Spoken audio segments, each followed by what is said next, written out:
säljer till andra. Så säger försäljerskan. Vi ska ha med henne själv till Kadishu så att vi får ett litet app på tillställningen.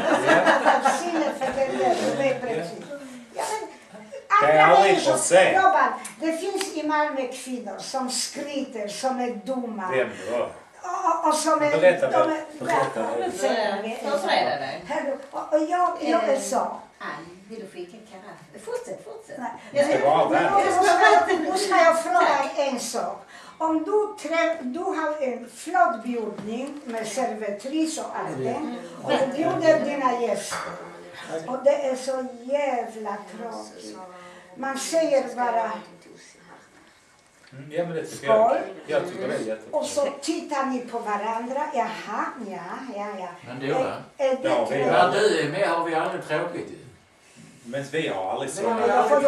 Men jag får ju kritik för det. Jag bryr mig inte om det. Jag struntar i allting. Jag bryr mig inte. Det är jag, men jag och jag du ska är bry det. dig lite. Därför jag tycker, jag hade ibland främmande när jag hade representation för min man hemma.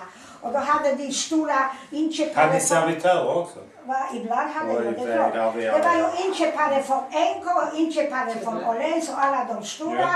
Och fru Katina, du vet, också. Och jag var så jävla falsk när Alexander ringde Dora. Så jag åt helvete med din firma och med dina alla kunder och bekanta. Det var ju när de kom, de fick en Askepus. Vad roligt att ni ville. Därför Alexander ville de lämnade kunder gå man inte på restaurang. Då har man det privat hemma, va? Lagar du maten? Ska jag säga till Husi att du är